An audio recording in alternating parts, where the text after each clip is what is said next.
नमस्कार दोस्तों, VNITI के YouTube चैनल में आप सभी का स्वागत है।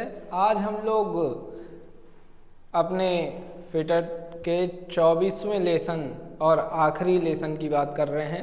ठीक है, 24वें लेसन में हम लोग पढ़ेंगे कूलेंट और लुब्रिकेंट के बारे में, यानी कि स्नेहक और शीतलक के बारे में। ठीक है, स्नेहक और शीतलक क्या होता है सबसे पहले ये जान लेते हैं। तो ये दो अलग अलग तरह के क्या होते हैं, ऑयल या वाटर मिक्स सॉल्युबल ऑयल होते हैं, जो मशीन को ठंडा करते हैं और मशीन को घर्षण से मुक्त करते हैं या फ्रिक्शन फ्री करते हैं। ठीक है, तो एक एक करके बात करते हैं। सबसे पहले बात करते हैं हम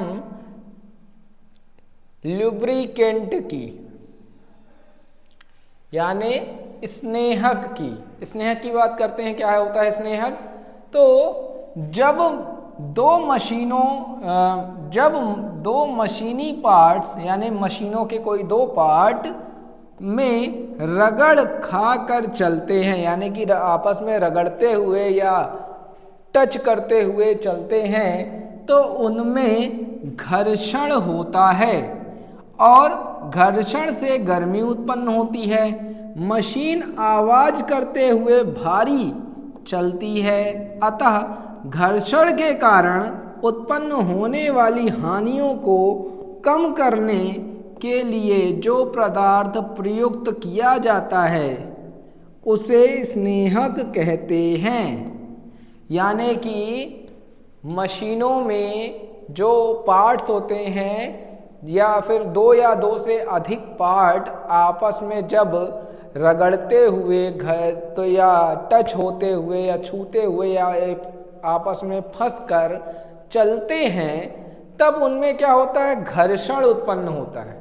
और उस घर्षण के कारण क्या होता है, गर्मी उत्पन्न होती है, हीट उत्पन्न होती है। साथ में क्या होता है, घर्षण के कारण मटेरियल कटते भी हैं, घिसते भी हैं, तो आपस में घिसते रहते हैं।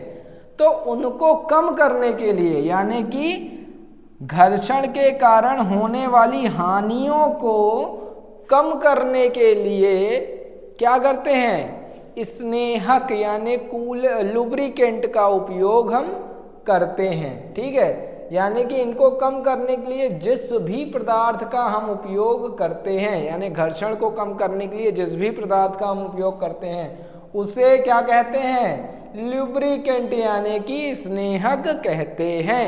ठीक है, जैसे आपकी बाइकों में या कारों में इंजन के अंदर देखिए बहुत सारे गियर, बहुत सारे छोटे छोटे कंपोनेंट ऐसे होते हैं जो आपस में फंस कर चलते हैं या आपस में एक दूसरे से टच होकर या घिस कर चलते हैं। जैसे क्लच प्लेट होती है वो घिस कर चलती है, जो गियर होते हैं वो आपस में फंस कर चलते हैं, या लीवर्स होते हैं जो टच होकर चलते हैं। इससे क्या होता है, गाड़ी के अंदर गर्मी उत्पन्न होती है, गाड़ी में आवाज उत्पन्न होती है और गाड़ी के अंदर के जो पार्ट होते हैं, जो इंजन के अंदर के पार्ट होते हैं, वो आपस में घर्षण के कारण घिसते भी हैं, यानी समाप्त भी होते रहते हैं या खराब भी होते रहते हैं। तो इनको कम करने के लिए, इन हानियों को कम करने के लिए हम क्या उपयोग करते हैं, लुब्रिकेंट यूज करते हैं। यानी कि इन हानियों को कम करने के लिए जो पदार्थ हम उपयोग करते हैं उसे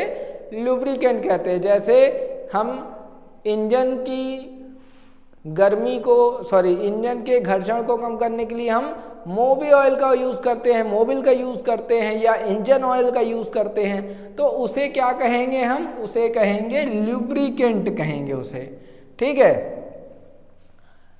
उसके बाद आते हैं आगे क्या लिखा है, स्नेहक द्वारा गति करने वाले दो पुर्जों के मध्य एक पतली सी परत यानी सतह बन जाती है। यह बहुत ही पतली होती है। स्नेहक संपर्क में आने वाले दो सतहों के बीच घर्षण से बचाता है और दोनों सतहों को आपस में मिलकर चलाती रहती है।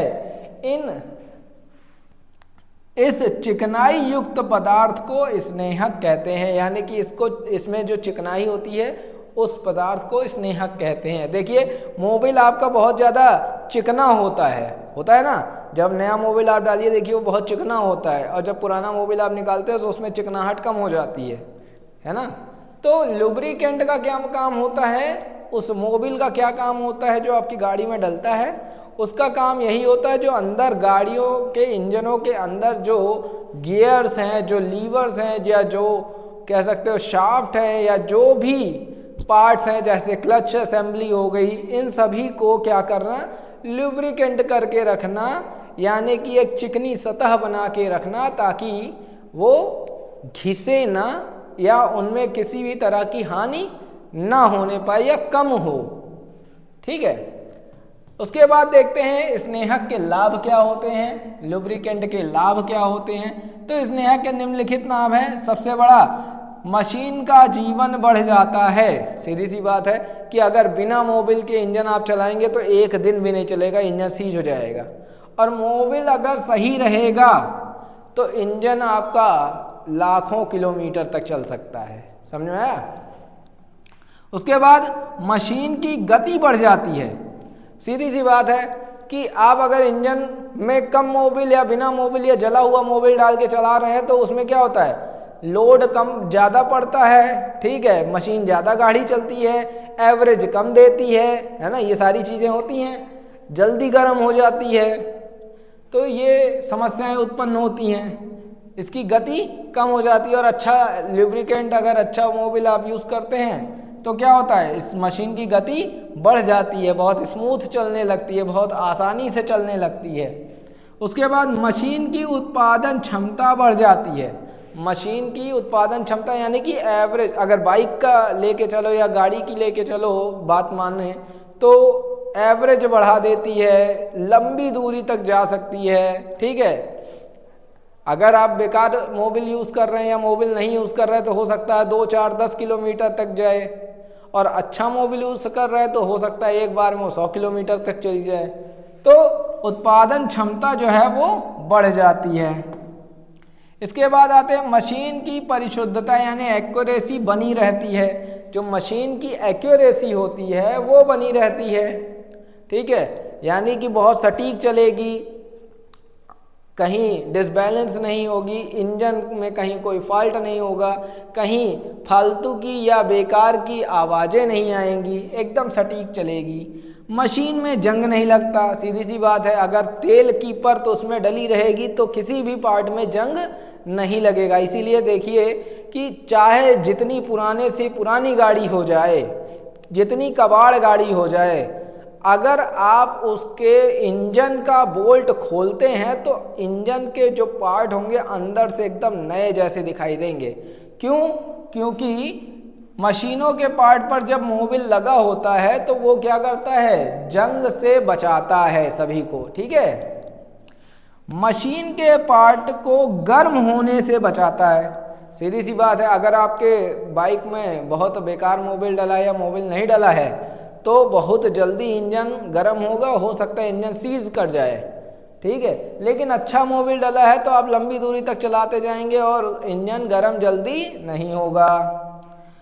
बिजली की बचत होती है। यहाँ बिजली की बचत लिया है क्योंकि ये मोटर और मशीनों की बात कर रहा है। हम अगर इंजन या गाड़ियों की बात कर लें या ट्रकों की बात कर लें तो उससे क्या होता है, पेट्रोल या डीजल की बचत होती है, यानी एवरेज अच्छा मिलता है, प्रति किलोमीटर हमें कम तेल खर्च करना होता है। ठीक है, आगे हम बढ़ते हैं। अब आते हैं स्नेहक के प्रकार पर, यानी लुब्रिकेंट के प्रकार पर। कितने प्रकार के लुब्रिकेंट हमारे पास होते हैं? तो इसको 3 वर्गों में बांटा गया है। कितने वर्गों में? 3 वर्गों में बांटा गया है। पहला है तरल स्नेहक यानी लिक्विड लुब्रिकेंट, जैसे मोबिल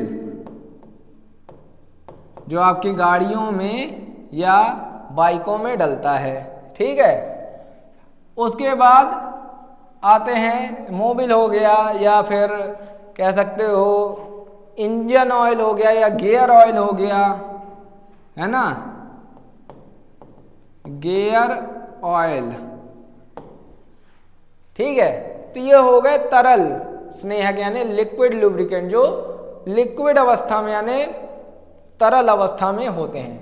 उसके बाद आते हैं सेमी ठोस यानी कि अर्ध, सेमी सॉलिड लुब्रिकेंट यानी कि अर्ध ठोस स्नेहक। अर्ध ठोस स्नेहक कौन से होते हैं? जैसे कि ग्रीस। ठीक है, ग्रीस हो गया, उसके बाद वैसलीन हो गया, वैसलीन भी एक तरह का लुब्रिकेंट होता है। ठीक है, ये सब क्या है? ठोस, यानी पूरी तरह से ना ही वो ठोस होते हैं ना ही वो तरल होते हैं। वो क्या होते हैं? आधे ठोस होते हैं आधे तरल होते हैं। जैसे पेस्ट है ना, चटनी, ना ही वो ठोस में होती ना ही वो तरल में होती। उसी तरह से अर्ध ठोस स्नेहक होते हैं जो आधे ठोस होते हैं और आधे तरल होते हैं, जैसे ग्रीस। ठीक, उसके बाद आते हैं सॉलिड स्नेहक। सॉलिड स्नेहक कौन से होते हैं? यानी कि सॉलिड लुब्रिकेंट कौन से होते हैं? जैसे जो पाउडर फॉर्म में आते हैं, जो पाउडर के रूप में उपयोग किए जाते हैं, जैसे कि ग्रेफाइड, ग्रेफाइड हो गया, चूना हो गया जिसको कहते हो टैल्कम। ठीक है, टैलो पाउडर,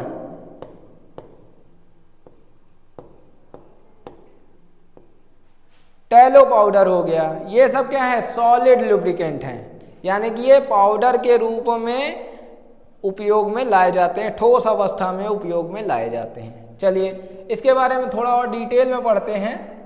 सबसे पहले आते हैं तरल स्नेहक पे। तो जो स्नेहक तरल अर्थात तैलीय अवस्था में मिलता है उसे तरल स्नेहक कहते हैं। इसका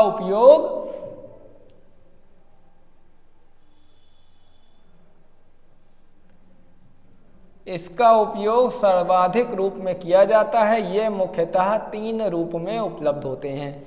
कौन कौन से रूप में? पहला है वेजिटेबल ऑयल यानी वनस्पतीय तेल, जैसे सरसों का तेल है ना, मूंगफली का तेल, सोयाबीन का तेल, रिफाइंड। ठीक है, ये भी क्या है? लुब्रिकेंट हैं भाई। सरसों का तेल देखिए आप लोग, पहले ज़मानों में सरसों का तेल जो है उसमें डाला जाता था, सिलाई मशीनों में डाल दिया जाता था, है ना। तो सरसों का तेल या कोई भी वनस्पति ऑयल, कोई भी रिफाइंड का तेल क्या कहलाता है? तैलीय अवस्था का, मतलब वनस्पतिक तेल कहलाता है, वनस्पतिक लुब्रिकेंट कहलाएगा। ठीक है, इसके बाद आते हैं मिनरल ऑयल, खनिज तेल, जैसे पेट्रोलियम,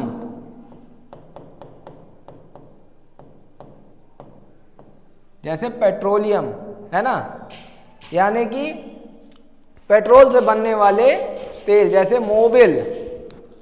ठीक है, या कह सकते हो कि खनिज से निकलने वाले सभी प्रकार के तेल, जैसे मिट्टी का तेल, तारपीन का तेल, ठीक है, मोबिल, ये सभी प्रकार के क्या होंगे? मिनरल ऑयल होंगे। उसके बाद जानवरों की चर्बी से प्राप्त तेल, यानी कि एनिमल्स की स्किन यानी कि फैट से, एनिमल फैट ऑयल, एनिमल के फैट से प्राप्त होने वाला तेल। तो एनिमल के फैट से प्राप्त होने वाला तेल जैसे सुअरों की चर्बी से निकाला जाता है, व्हेल या मछलियों की चर्बी से निकाला जाता है। तो ऐसे मतलब ऑयलों को भी लुब्रिकेंट के रूप में उपयोग किया जाता है। चलिए वनस्पति तेल के बारे में थोड़ा सा डिटेल में पढ़ते हैं।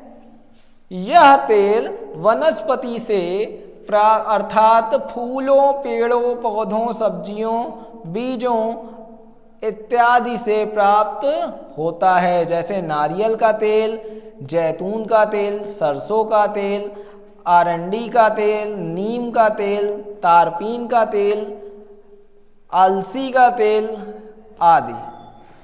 ठीक है, वनस्पति ऑयल भी एक तरह का क्या है? लुब्रिकेंट है, जो कि पेड़ों, फूलों, पौधों, सब्जियों, बीजों आदि से प्राप्त होता है। ठीक है, ये तेल भी मुख्यतः 2 प्रकार के होते हैं। पहला है सूखने वाला तेल यानी ड्राइंग ऑयल, ऐसे तेल कम ताप पर ही उड़ जाते हैं, यानी कि मशीन में डाला, ताप बढ़ने पर वो अपने आप ही उड़ जाते हैं।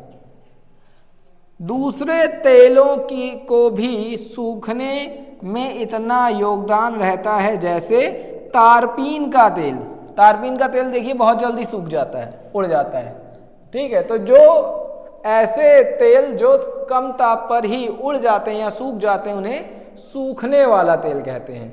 उसके बाद आते हैं बिना सूखने वाला तेल, यानी कि नॉन ड्राइंग ऑयल।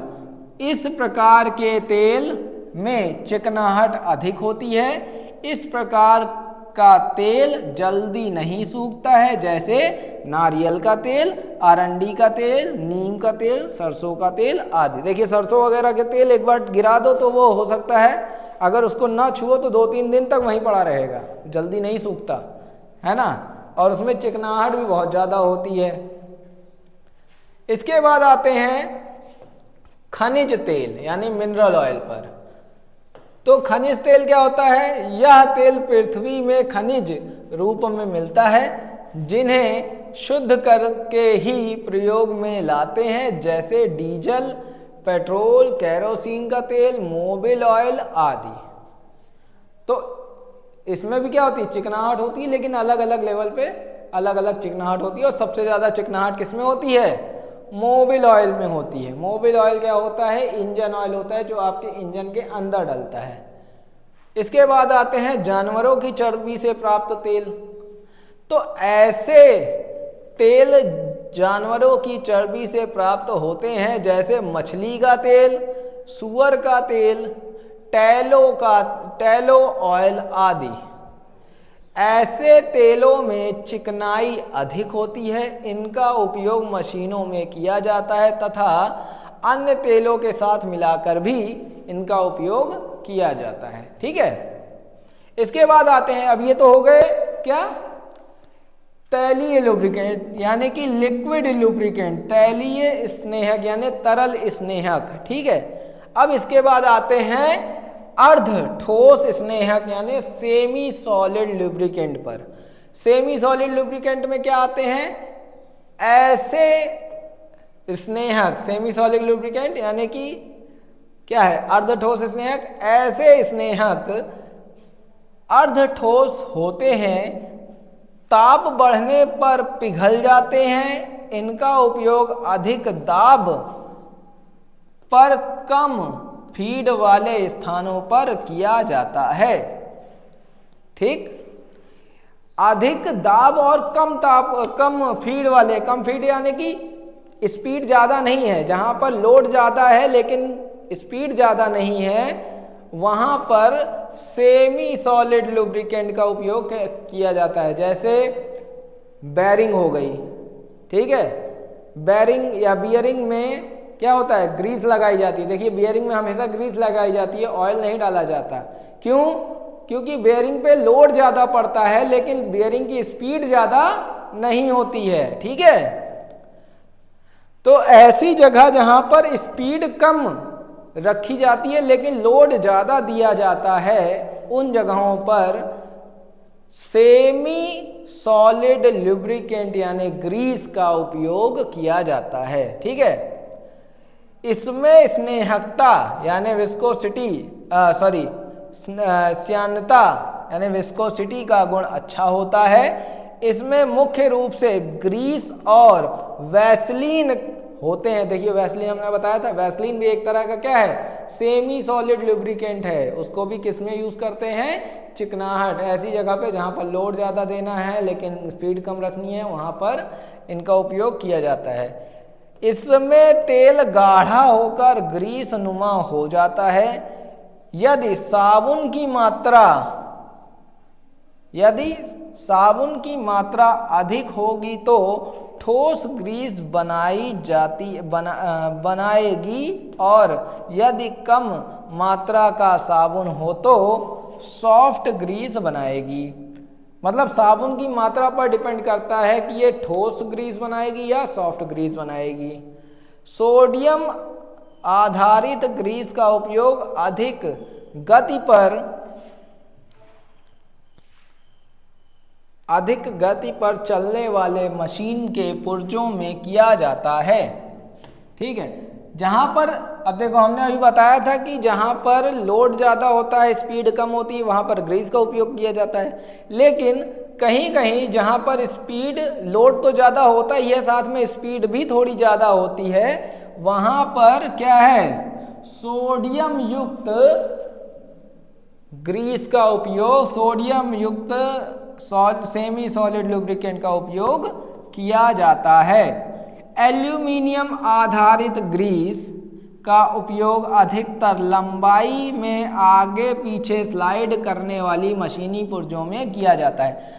जहां पर आगे पीछे स्लाइड करना होता है, जैसे आपकी जैसे रेसिप्रोकेटिव पावर सॉ होती है जो कि आगे पीछे घिसकर चलकर जो है किसी भी वस्तु को काटती है, उसमें एल्यूमिनियम आधारित ग्रीस का उपयोग किया जाता है। ठीक है, तो ये हो गए आपके सेमी सॉलिड लुब्रिकेंट। अब आते हैं सॉलिड लुब्रिकेंट यानी कि ठोस स्नेहक की तरफ। तो ठोस स्नेहक क्या होते हैं?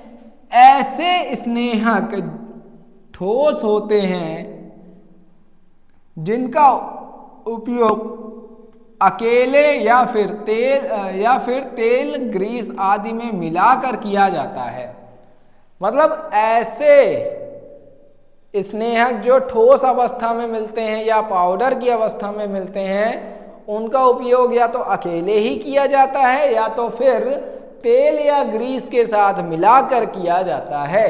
ठीक है, जहां दूसरे स्नेहक अपनी परत नहीं बना पाते वहां इनका उपयोग किया जाता है। मतलब जहां पे टेम्परेचर ज़्यादा होता है या वो पिघल जाते हैं, या तो फिर ऐसी जगह जहां पर वो अपनी पकड़ नहीं बना पाते, अपनी परत नहीं बना पाते हैं, उन जगहों पर ठोस स्नेहक का उपयोग किया जाता है। ठीक है, इनका उपयोग जहां मशीन के पार्टों में घर्षण के कारण उत्पन्न तापमान तथा दाब को नियंत्रित करने के लिए किया जाता है। इनका उपयोग वहां किया जाता है जहां पर दाब और तापमान ज़्यादा होता है। अभी हमने बताया ना कि तापमान ज़्यादा होता है तो ग्रीस वगैरह क्या होती है, पिघल कर तरल रूप में बह जाती है। लेकिन जो सॉलिड लुब्रिकेंट होते हैं वो पिघलते नहीं है, क्योंकि भाई वो पहले से ही ठोस हैं तो वो पिघलेंगे नहीं। ठीक है, तो जहां पर ज़्यादा तापमान होता है, जहां पर ज़्यादा तापमान उत्पन्न हो रहा है या जहां ज़्यादा क्या होता है, दबाव पड़ रहा है, वहां पर ऐसे ठोस लुब्रिकेंट का उपयोग किया जाता है। ठीक है, मैल्युबल डाई सल्फाइड, मोम, ग्रेफाइड, टेल्क यानी talcum powder, soap stone, mica यानी सरमाइका तथा फ्रेंच कॉर्क आदि ठोस स्नेहक के उदाहरण हैं। ये सारे क्या हैं? ठोस स्नेहक के उदाहरण हैं। ठीक है, जिसमें से मुख्य रूप में जो यूज किया जाता है वो होता है या तो मोम, ग्रेफाइड, सोप स्टोन, माइका, टेल्का और मोलिब्लेडम डाई सल्फाइड। ठीक है, ये दो कुछ लुब्रिकेंट हैं जो ज़्यादातर उपयोग में लाए जाते हैं। इसके बाद आते हैं स्नेहक की विशेषता पर। एक अच्छे स्नेहक में क्या क्या विशेषताएं होती हैं इसके बारे में जानकारी लेते हैं। तो पहली विशेषता होनी चाहिए विस्कोसिटी यानी कि श्यानता। ठीक है, विस्कोसिटी सबसे ज़्यादा होनी चाहिए। श्यानता तेल के गाढ़ेपन को प्रदर्शित करता है। जब स्नेहक गति करता है तो उसके कारण कण एक दूसरे की गति का विरोध करते हैं। इसी गुण को उसके गाढ़ेपन संबंधी रुकावट का पता चलता है। तेल जितना गाढ़ा होगा उतना ही अधिक सान्यता अधिक होगी। तेल पतला होने के पर सान्यता कम होगी। इसे नंबरों से प्रदर्शित किया जाता है। ठीक है, देखिए एक अच्छे लुब्रिकेंट में क्या होता है, उसका गाढ़ापन ही सबसे बड़ी बात होती है। अगर उसका वो गाढ़ा नहीं है, चिकना नहीं है, इसकी विस्कोसिटी ज़्यादा नहीं है, तो वो लुब्रिकेंट का काम बहुत कम कर पाएगा। ठीक है, आगे बढ़ते हैं। इसके बाद आते हैं ऑयलीनेस यानी कि स्निग्धता पर। स्निग्धता क्या होती है, ऑयलीनेस क्या होता है? एक अच्छा स्नेहक वही है जिसमें स्निग्धता यानी तैलीयता का गुण होता है, यानी ऑयलीनेस, चिकनापन होता है। दो मशीन पार्टों की मैचिंग सतह पर चिकनाहट प्रदान करना क्या करता है, चिकनाहट प्रदान करता है। इससे पार्ट कम घिसते हैं। सरफेस टेंशन, मैलेबिलिटी तथा स्लिपरीनेस का मिला जुला रूप स्निग्धता है। यानी कि कह सकते हैं आप कि चिकनाहट बहुत जरूरी है किसी भी लुब्रिकेंट में। अगर चिकनाहट नहीं होगी तो क्या होगा, मैचिंग सरफेस, जो पार्ट के मैचिंग सरफेस हैं वहां पर घर्षण के कारण गर्मी उत्पन्न होगी और पार्ट जल्दी घिस के खराब हो जाएंगे। ठीक, तो एक अच्छे स्नेहक में ऑयलीनेस यानी तैलीयता का गुण हमेशा होना चाहिए। उसके बाद आते हैं फायर पॉइंट। फायर पॉइंट क्या होता है?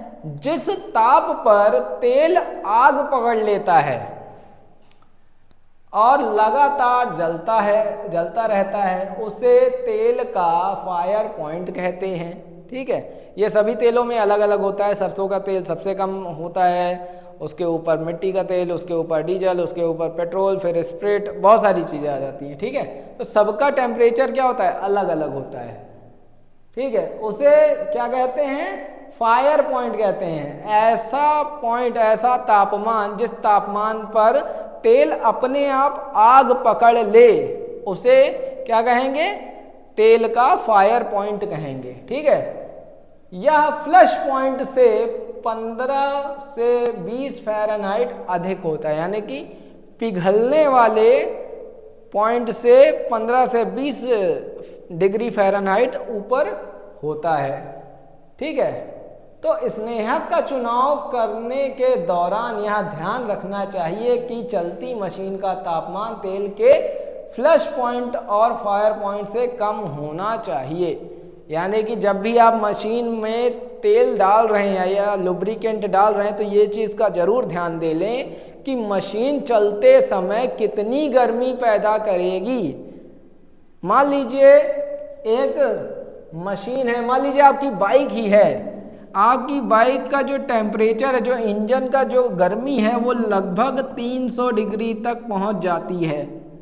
ठीक है, 300 डिग्री सी तक पहुंच जाती है। तो ऐसे लुब्रिकेंट का उपयोग आप करेंगे जो लगभग 400 डिग्री तक का गर्मी झेल सके, है ना।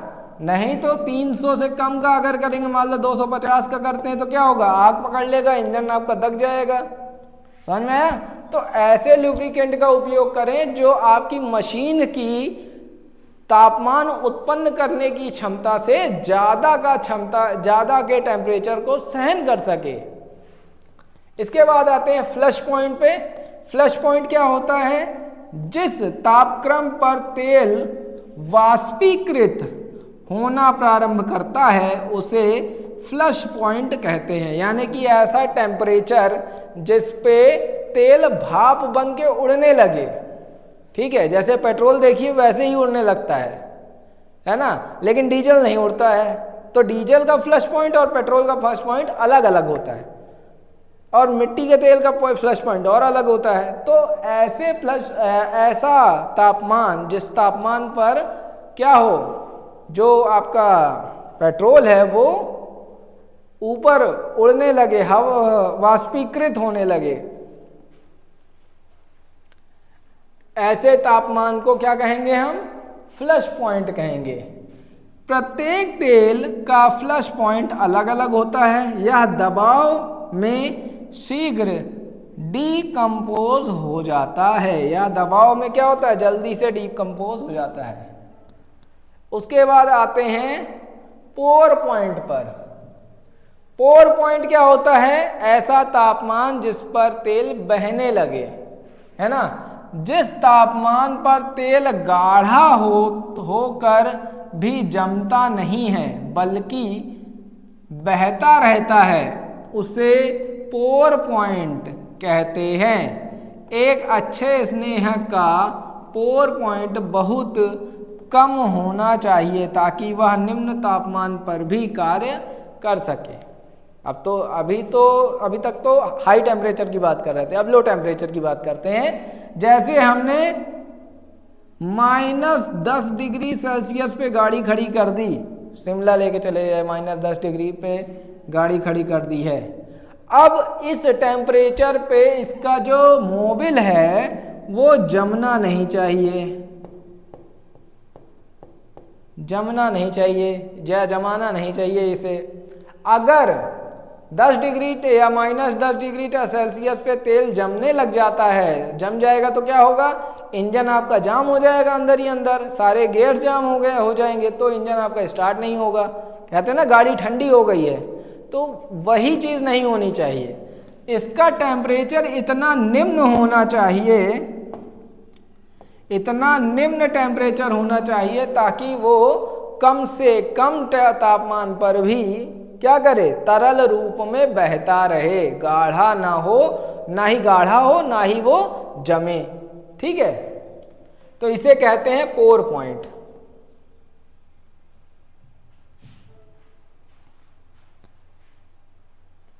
इसके बाद आते हैं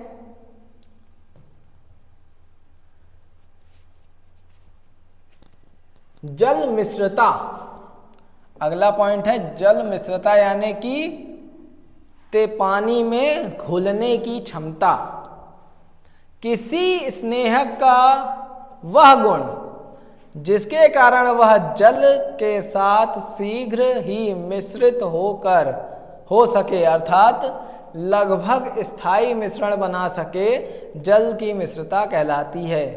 तेल और जल की घुलनशीलता 1:20 होनी चाहिए, यानी कि 20 लीटर पानी में कोई 1 लीटर तेल ही मिल पाए, पूरा का पूरा तेल ना मिल पाए, तो कम से कम होनी चाहिए। नहीं तो क्या होगा, जैसे कुछ लोगों की गाड़ियों में क्या होता है, कूलेंट और लुब्रिकेंट दोनों आपस में मिल जाते हैं और गाढ़ा तरल बना लेते हैं, एक सफ़ेद कलर का वाइट पेस्ट बना लेते हैं गाड़ी के अंदर, जिसकी वजह से गाड़ी क्या होती है, सीज हो जाती है। तो ऐसे ऑयल का उपयोग करना चाहिए जिसका जो घुलनशीलता का अनुपात है वो 1:20 का हो। ठीक, चलिए आगे बढ़ते हैं।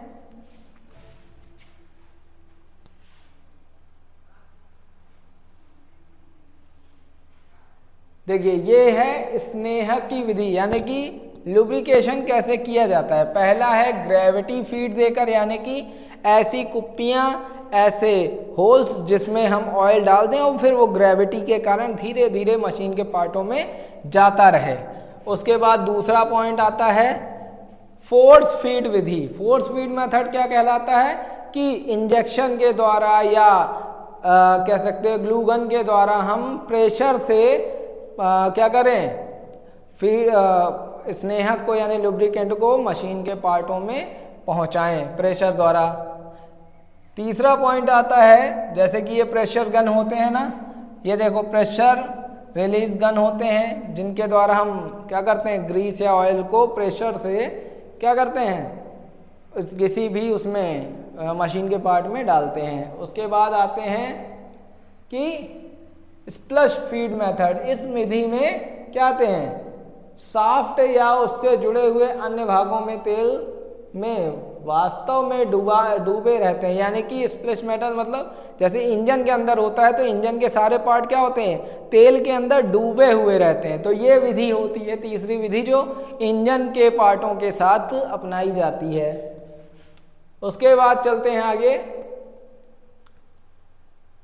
जैसे कि ये देख पा रहे हैं आप, ये रिंग रोलिंग विधि है। ये पंप द्वारा क्या होता है, अलग अलग मशीन के पार्टों में प्रेशर से पानी कूलेंट को पहुंचाया जाता है। फिर उसके बाद ये वार्म गियर विधि है, ये भी क्या होती है, इसमें क्या है, देखो आधा गियर उसमें कूलेंट में डूबा हुआ है। उसके बाद यहाँ चैन विधि देख लो, तो आधी चैन क्या है, कूलेंट में डूबी हुई है, फिर चैन के साथ थोड़ा थोड़ा जो है कूलेंट बाकी के पार्टों में भी जा रहा है। तो ये चैन ऑयलर हो गया। ये हो गया स्प्लैश ऑयलर लुब्रिकेंट, जिसमें देखो कि क्या है, पिस्टन ऊपर है, बाकी सारा पार्ट क्या है, कूलेंट के अंदर डूबा हुआ है। ठीक है, इसके बाद आते हैं हम ग्रीस गन के प्रकार पर। तो ग्रीस गन के देखिए 2-3 प्रकार होते हैं। ये एक ग्रीस गन होती है लीवर वाली, ये होती है हाइड्रोलिक वाली। ठीक है, जो pressure gun, T pressure gun जिसको कहते हैं। इसके बाद आते हैं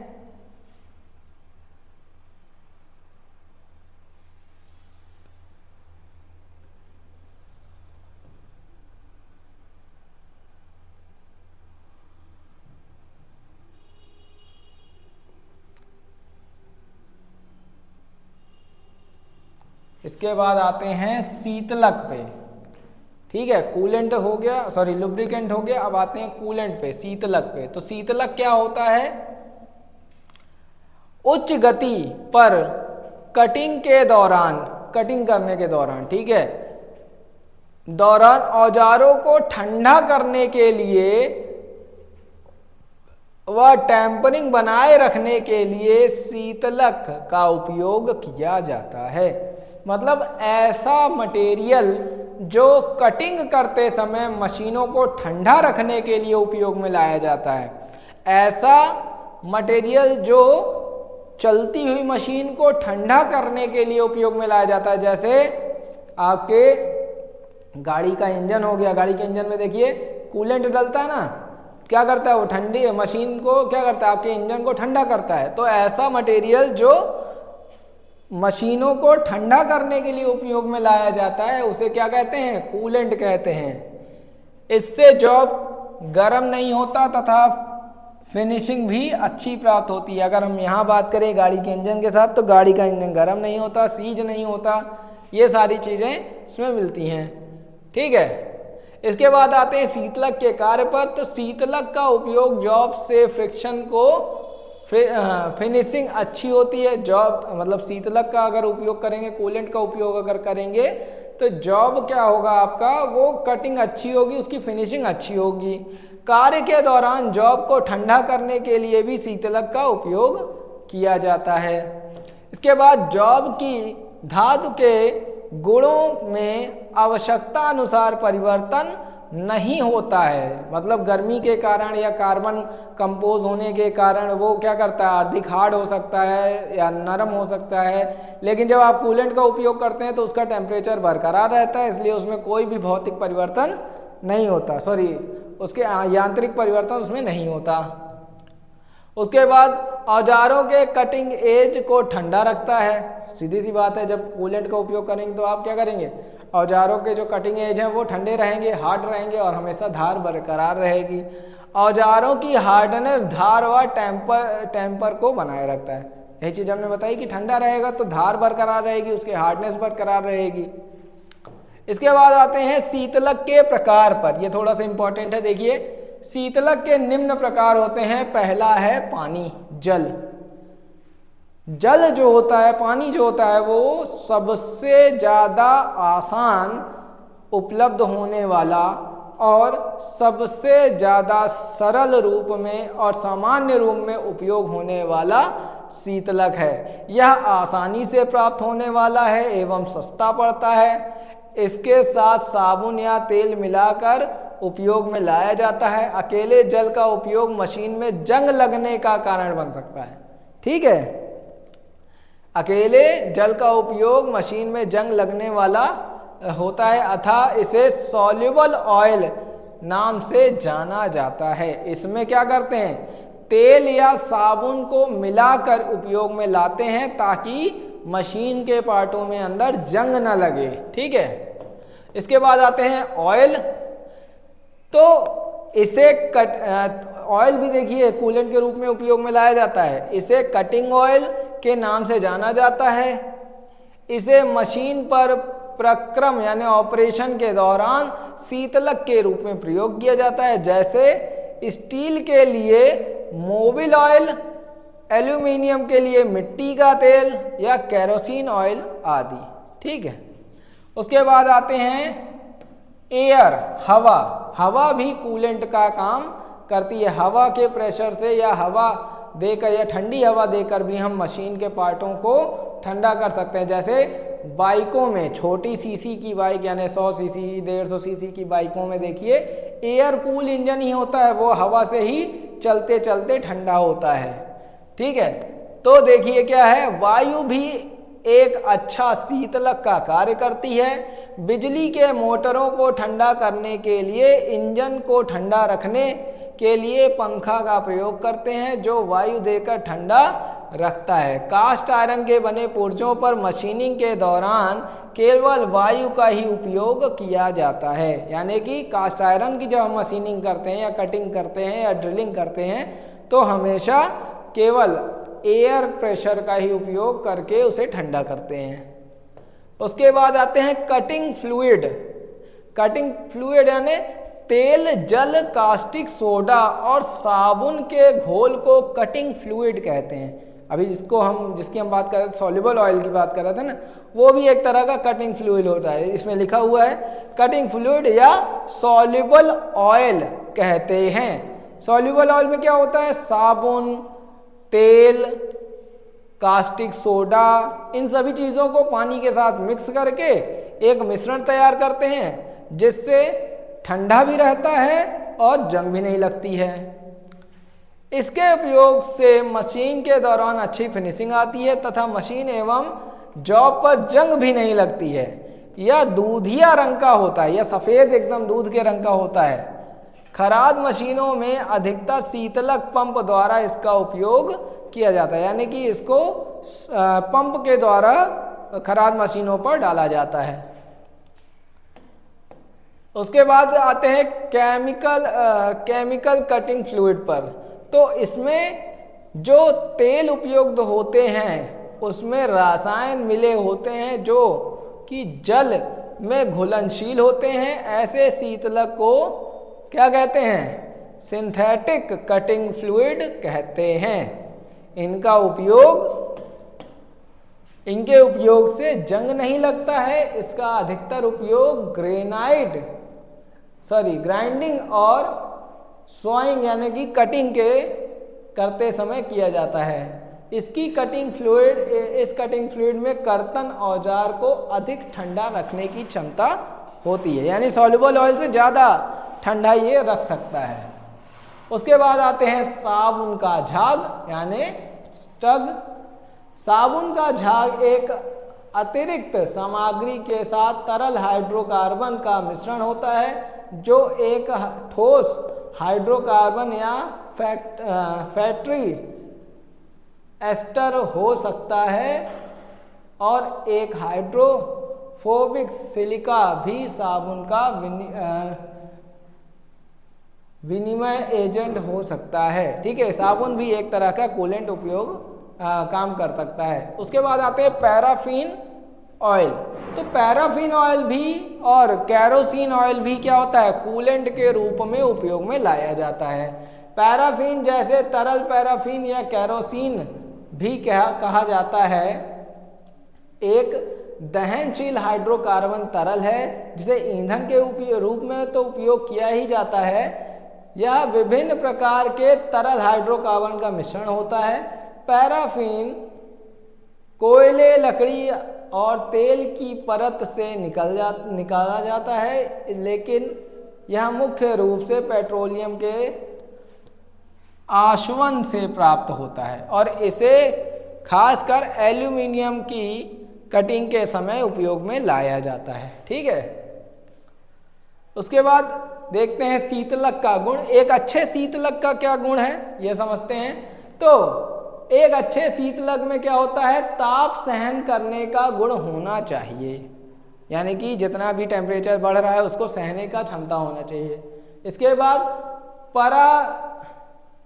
पारदर्शी होना चाहिए, जिससे ऑपरेशन के दौरान कटिंग एक्शन देखा जा सके। यानी कि इसको क्या होना चाहिए, पारदर्शी भी होना चाहिए, नहीं पता चले कि जॉब पे गिरे और पूरे में चिपक जाए जिससे हमें आगे का ऑपरेशन दिखाई ही ना दे, तो ऐसा भी नहीं होना चाहिए, इसको पारदर्शी होना चाहिए। उसके बाद इसकी श्यानता यानी विस्कोसिटी निम्न होनी चाहिए, यानी कम से कम होनी चाहिए।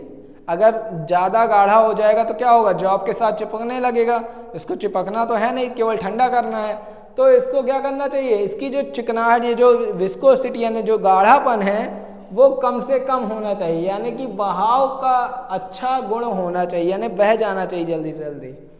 उसके बाद आते हैं इसमें कर्तन औजार को ठंडा रखने की क्षमता होनी चाहिए, सीधी सी बात है। इसमें अच्छी ल्यूब्रिकेटिंग क्वालिटी होनी चाहिए, ये एक अच्छा ल्यूब्रिकेटिंग क्वालिटी भी इसमें होनी चाहिए। यह वातावरण में अप्रभावित होना चाहिए, यानी कि इसको वातावरण से कोई भी प्रभाव ना पड़े, इसको आसानी से खुले वातावरण में हम उपयोग में कर ला सकें, ऐसा होना चाहिए। ठीक है, तो ये है आपके कूलेंट और लुब्रिकेंट।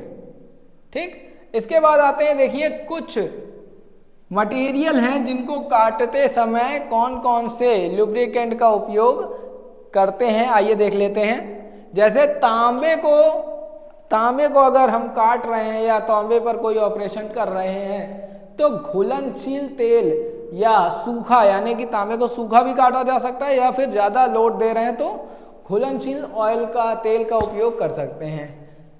टर्निंग करते समय घुलनशील तेल, कैरोसिन या सूखे टर्निंग की जा सकती है। रीमिंग करते समय, ड्रिलिंग करते समय और टैपिंग करते समय क्या है, कैरोसिन का उपयोग करना चाहिए। फिर पीतल को देखिए सूखा ही उपयोग में लाया जाता है, कांसे को भी सूखा ही उपयोग में लाया जाता है। ठीक है, बैबिट धातु को सुअर की चर्बी के तेल से लुब्रिकेट किया जाता है, कूलेंट किया जाता है। एल्यूमिनियम और मिश्र धातु में कैरोसिन का मुख्य रूप से उपयोग किया जाता है। ठीक है, उसके बाद माइल्ड स्टील में देखिए चर्बी का तेल या सॉल्युबल ऑयल यानी कि घुलनशील तेल का उपयोग किया जाता है। मिश्र स्टील में भी तारपीन का तेल, कैरोसिन या घुलनशील तेल का उपयोग किया जाता है। पिटवा लोहा, इसमें भी चर्बी का तेल या यौगिक या चर्बी का तेल देखिए, या तो सोडा जल का उपयोग किया जाता है। तो ऐसे ही अलग अलग धातु, अलग अलग मटेरियल के साथ अलग अलग कूलेंट का उपयोग हम कटिंग के दौरान या ऑपरेशन के दौरान करते हैं। ठीक है, इसके साथ यहाँ ये लेसन समाप्त हो रहा है। देखिए अभी तक की जितनी भी जानकारी आपको मिली है सभी चैप्टरों में, ये जानकारी संक्षिप्त रूप से है। ठीक है, विस्तार जानकारी नहीं है, संक्षिप्त रूप से जानकारी दी गई है। अगर आपको विस्तार जानकारी चाहिए, इसकी पूर्ण जानकारी चाहिए, तो आपको क्लास अटेंड करना पड़ेगा। ठीक है, अगर आपको पूर्ण जानकारी चाहिए तो आप क्लास में आइए और हमारी क्लास को अटेंड करिए। ठीक, इसी के साथ इतना, अभी के लिए इतना ही। धन्यवाद।